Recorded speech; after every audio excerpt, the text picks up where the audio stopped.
Welcome to the Create What You Speak podcast.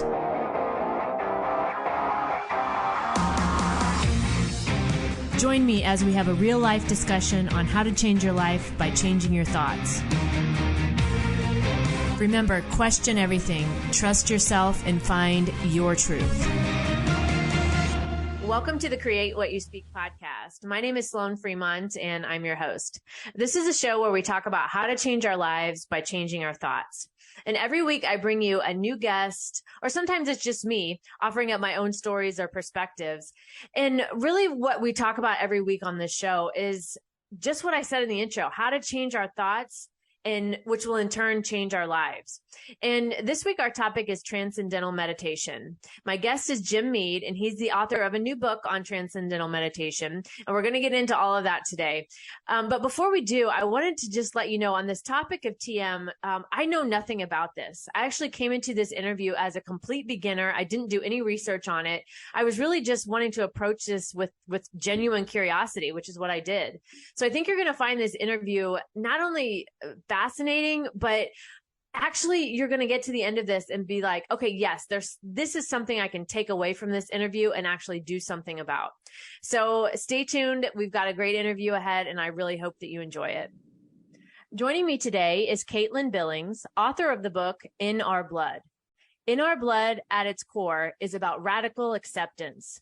While Caitlin's personal story drives this theme, it's a universal truth that we all struggle with shame, fear, and grief. For Caitlin, the only way through has been to embrace her imperfections and live her life with authenticity and vulnerability. So Caitlin, I want to welcome you to the Create What You Speak podcast. Hi, it's great to be here. Thank you. Yeah, so let's start out by telling the audience just a little bit about yourself and what led you to write your book, In Our Blood. Yeah. Well, I'm a mental health professional by trade, and growing up, I had a pretty, normal upbringing in that I grew up in the 80s and early 90s, and it was just a different time. But, growing up, I struggled with some abandonment stuff by my biological father, and started developing depression kind of in my later teens. And then kind of through a series of like an unwanted sexual encounter that was trauma inducing. And then,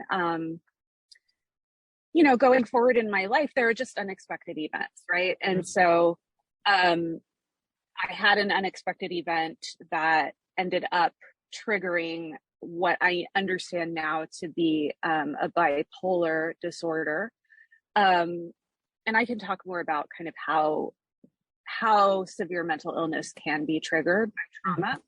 Mm-hmm. But anyway, this happened kind of while I was getting licensed as a mental health professional, and I really struggled with a lot of shame. I felt like I had to hide this kind of crisis that was happening throughout those years. I had to go on disability leave. I was hospitalized a few times.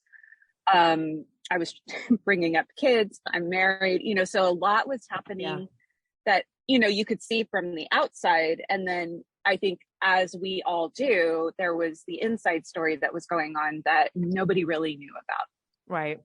Right. Yeah. And I really wanted to, go ahead.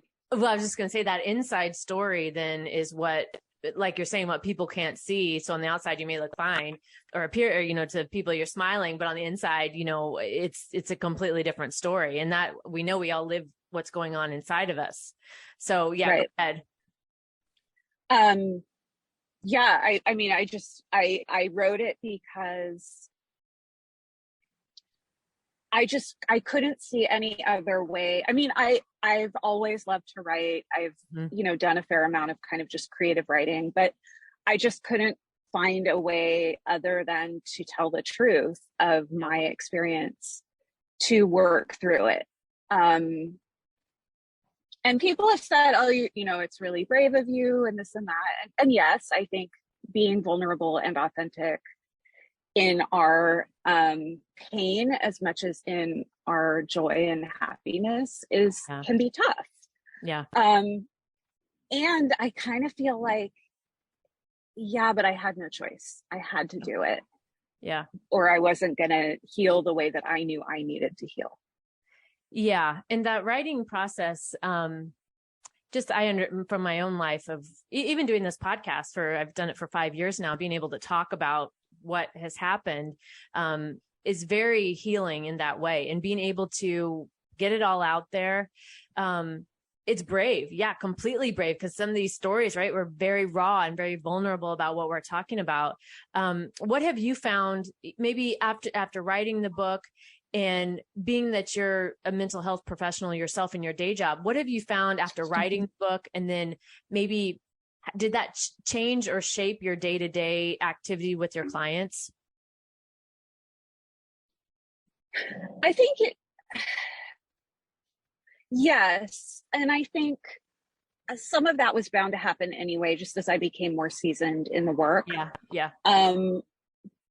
But I do feel like it really has affected my style and the way that I am with my clients, because I so strongly believe in authenticity and vulnerability and radical acceptance, and like living the best lives that we can, meaning that we make space and room for creativity, for positive relationships, hobbies that we love to do, like taking care of plants, just something really simple.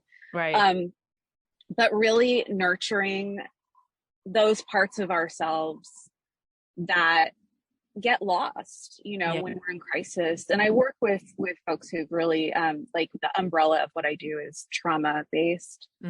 And so while I don't disclose the particulars of my story, my clients, I mean, some of them have stumbled on my book, and we can talk about that, but I don't broadcast to them that, oh, I wrote this book and I've had these similar experiences. But I do feel like I'm able to really sit with them through some difficult moments that not all therapists are able to do.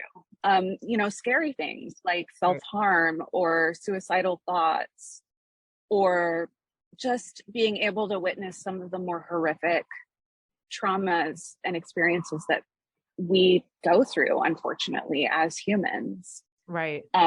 Nobody gets out of this unscathed. And right. And I've chosen to work with people who have been deeply hurt and traumatized, often repeatedly in their lives. Right.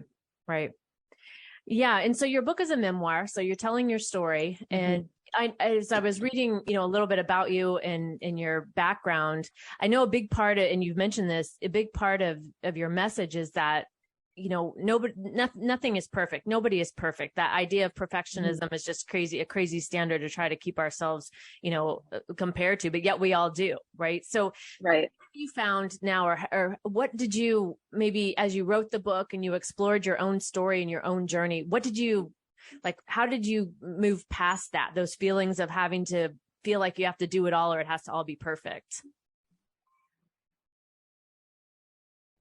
I think it's been a process. I don't know that there was one like profound moment where I was like, oh, now I get it. Right. But more like, just doing it again and again and again. And that can look like really tiny moments, or like going to therapy and rehashing the same thing over and over. Like, I think I spent 5 years trying to convince myself and my therapist that I didn't have a mental illness, that people were just misunderstanding my symptoms or my experience, or, I felt like I was being pathologized. And I think what I came to understand is that, while yes, that happens, it was not that people were trying to harm me or label me in a negative way, that people were trying to help me and help me understand what was happening in my life. And just by like confronting that again and again, I think eventually I've gotten to a place where I know that I'm not perfect. And I also have I have a ingrained deep sense of responsibility, and I care very much about what people think about me. And of course I want everybody to like me. And being a therapist has really taught me, like, people get disappointed. My clients are going to be disappointed by me, and better to talk about that than try to pretend that I'm something perfect, that I'm going to never make a mistake or have a bad day or even need to take time off. So, but I mean, I feel like something happened. I don't even remember what it was. That's what's funny, right?